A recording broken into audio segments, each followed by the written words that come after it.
Well, hello all. We are doing a project.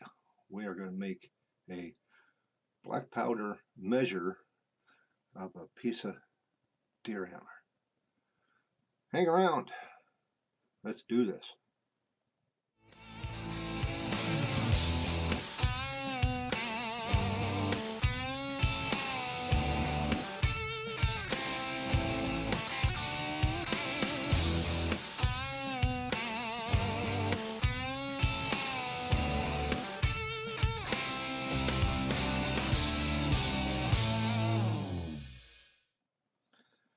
So what I've done is I took a piece of antler. It's an old piece of antler too. It's kind of pretty dry. You can see some of the cracks in it, but that kind of gives it a old look. That's kind of what I was going for. Uh, and then I had to take my powder measure and I took and found a bit. First of all, I set it at 60 grain. So that's about where I want to be at, uh, just for plinking, uh, going to rendezvous and just target shooting. But I found a bit that was the right diameter, and I dropped it down in, and then I marked it with a Sharpie. So then I took it, and I couldn't get it on video because it's out in the garage, and I ain't gonna freeze my tail off just to set up the camera, and I was using my drill press. But I took and drilled down into it. I got a little close. Let's see if you guys can see in there. See if I can find it. Right there. You can see that little bit of light coming through, but it ain't bad. I'm going to be. It's just a measure. It's not gonna. Ain't gonna break through. I'm gonna take and moisten it up with some not denatured. What is that? Linseed oil. Boiled linseed oil, just to give it some moisture back to it. I am going to take my little saw, and that's what I'm going to make the groove all the way around it, so that the leather has something to hang on to and won't slip off. And then I may try, like I said, I may try doing a little bit of scrimshaw on it just to make it look older. But the easy way to make a powder measure for the muzzleloaders.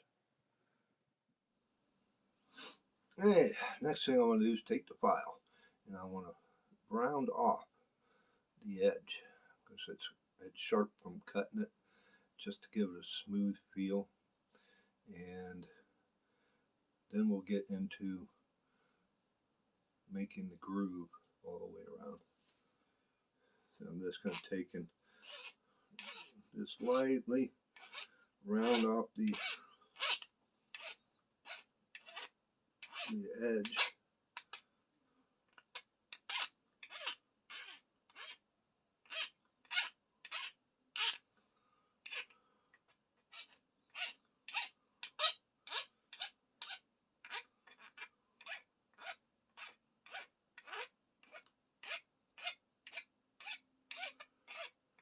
Because I want to have this ready for when I go to the rendezvous with the Tennessee long gun, Tennessee mountain rifle, whatever you want to call it. Different names for them. Okay, great. Now, I'm going to take my rat tail and I'm going to make just a slight, let me find my rat tail. No. Kind of show you, maybe even a half round. But I want to make a pour spout. So I'm going to use this point here, and I'm just going to bevel just so that it has a way to pour into the gun, into the muzzle.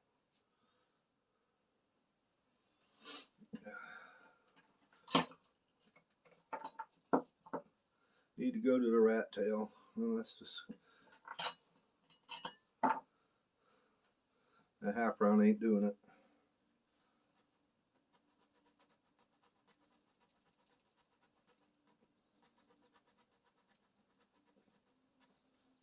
So that would take a little while. Just that amount of work. I didn't get too far. So I'll come back whenever I get it to that point. Alrighty. That's where we are at. Well, see if we can get it to focus. Focus. Well, we got it to, this is like a little lip. And now I'm going to start doing a little bit of, I got to put that groove in it. Probably put it in right around in here. I mean, I could drill a hole in it, but back then it would have been a pain in the rear if you were out in the woods and trying to make yourself a powder measure to drill through a piece of antler. So most of the time they just took their knife out and carved around it and then just wrapped a piece of leather on it like I did on the powder horn. So that's what we're going to do here.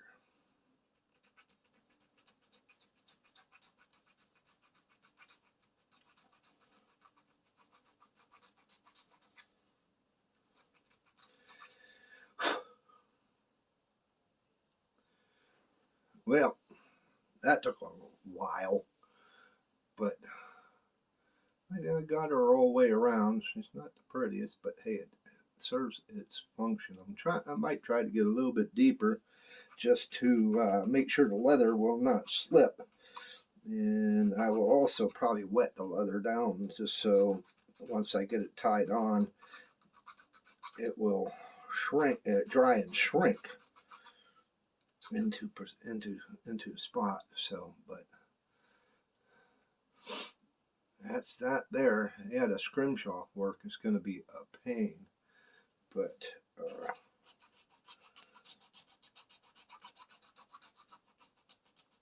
that's a scrimshaw. Is all this is taking a, like the tip of your knife or whatever you had back in the day. They mostly used like a pick or something that was really pointed and sharp, and they just carved into the wood, make grooves into their designs. And then when they were done, they took charcoal or black powder, usually from black powder. They would crush it down into a real fine powder, and then they would rub it in, or they would find some sort of ink or make India ink, and they would put that into the grooves and then wipe the rest or sand the rest away, and that would leave the design in place. But that's where we're at right now. I'm going to do just a little bit of sanding on it and oil this thing up, get that strap on there. We'll maybe put the strap on first just to, but we're getting there. I found something out. I got a freaking Dremel tool. So I just grabbed the grinding stone bit, threw it in there. A pain in the ass. All that time wasted. I didn't even think about it. But I had, go to find out, I had to widen the groove because the leather I have is thin to make it fit, make it to where it will fit. And then what I will do is I will take some jute twine, because that's kind of what they used back in the day. And I'm going to wrap this. First I'm going to wet this to where, so that it will bite the groove and shrink tight. So I'm going to go wet that down, and then I'll come back and I'll show you how I go about doing the jute twine on it. All right, I'm going to show you how this process went. And this is what I did for the powder horn also. You just take and you fold it over to where it's in the groove. And then I would take just a bobby pin, and you always want to make sure you got more than what you need.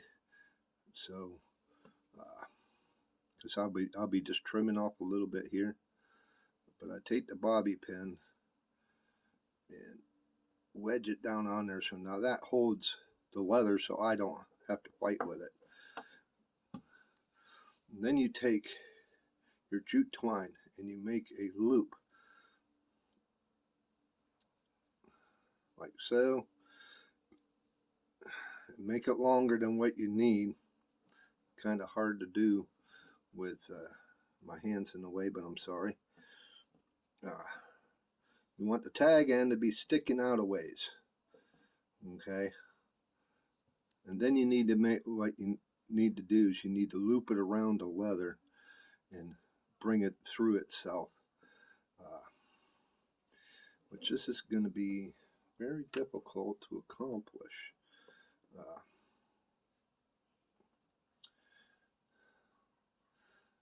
Last time I did it, I didn't do it on this one. I wet down the jute twine so it's more pliable, more workable. But you want to leave that tag end out. Now I'm going to bring it underneath and around to where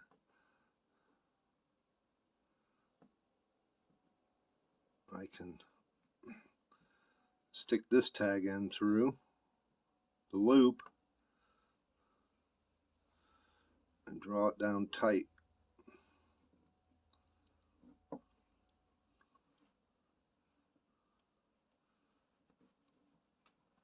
I did it with holding it with my fingers. And now that it's through, I want to bring it back around and start wrapping the leather.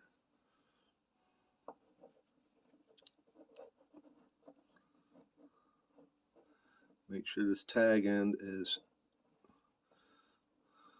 where it has to be.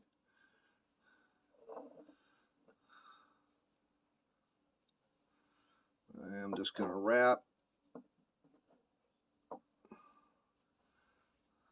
on around, trying to keep it tight with my fingers. It might be easier for me to do it this way. I'm fighting around the tripod holding the camera.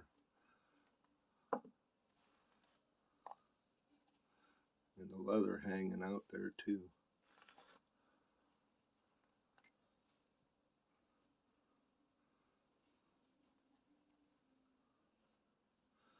But you only need to go an inch or so.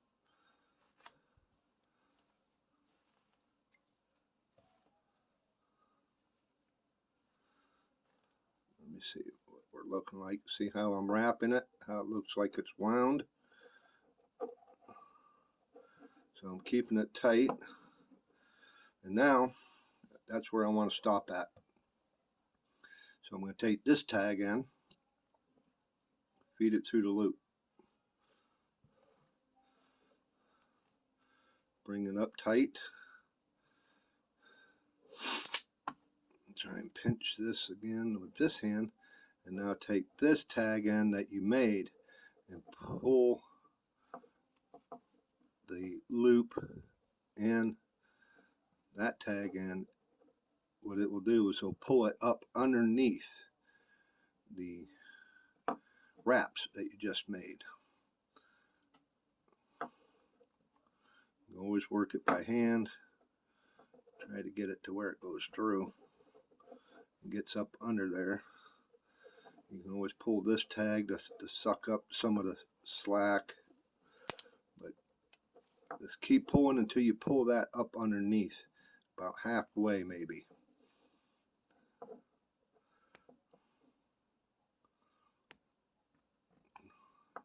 Not wanting to cooperate for me. I'm just going to work it. I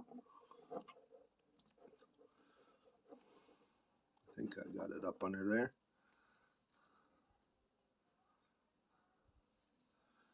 You can see where it's kind of humped up at.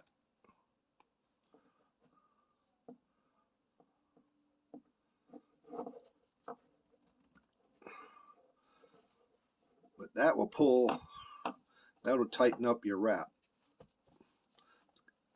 If you go back and look, watch my this old axe videos that I have, when I wrapped paracord on it, it's kind of in that same aspect.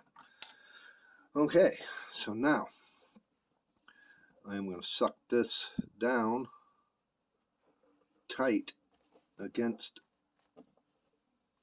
the groove where the leather is going through. I just broke the freaking leather. All that work for that. Son of a bitch. But you guys get the idea. And then you would cut the tags off of your jute twine. It pisses me off. And then cut your tag off on your leather, and then you would have it secure on to hang. Well, I got a better piece of leather. That piece was kind of old. I was kind of iffy about it, but I got this up to this point. So what I am going to do is I'm just going to use a pair of side cutters and nip these tag ends off.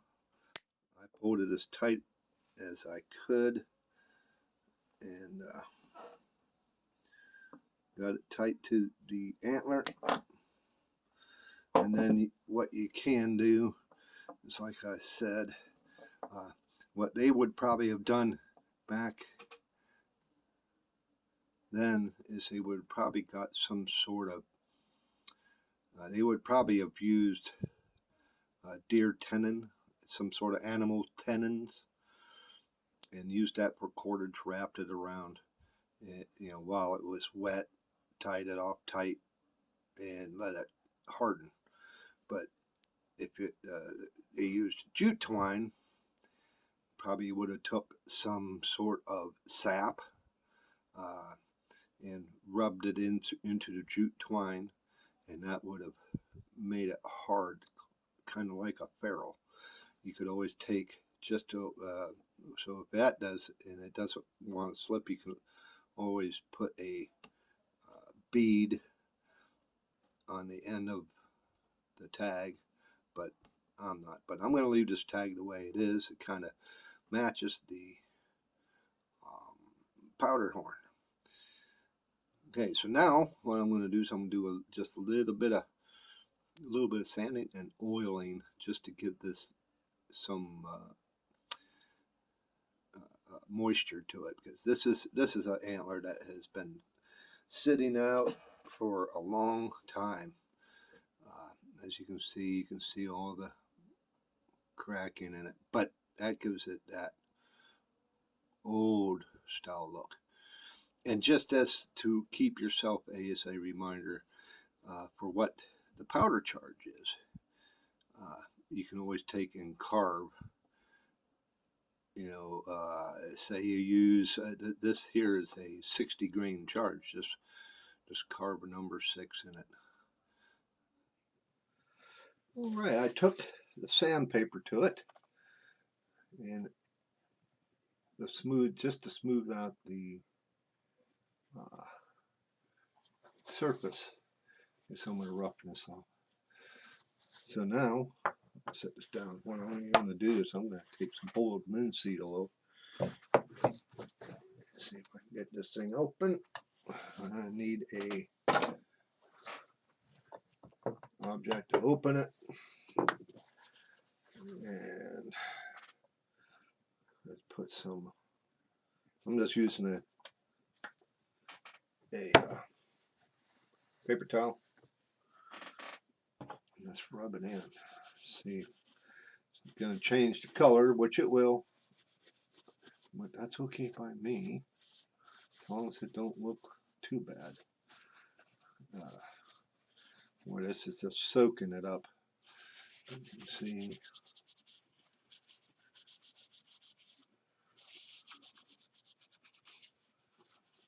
It ain't gonna hurt it to be on the leather either, because that will help the leather definitely.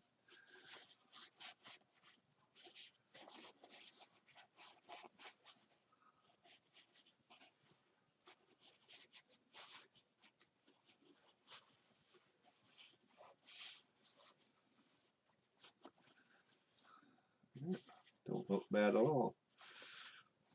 Kind of a greenish, but that might be because of the linseed oil. I can always change that. Put this out of the way, but there you go. Now, like I said, I'm going to just take for this so it doesn't unravel, which it shouldn't because it's tucked up underneath and knotted at this end and tucked up underneath this end about halfway down. But like I said, I could even take some clear fingernail polish or anything like that and put on there just to keep it from unraveling. But yeah, it'll hang from my bag like such. I'm going to mark, like I said, I'm going to mark the horn on the side just on what this grain is, what the grain is, and maybe attempt my hand at scrimshaw on. But that's where we're at.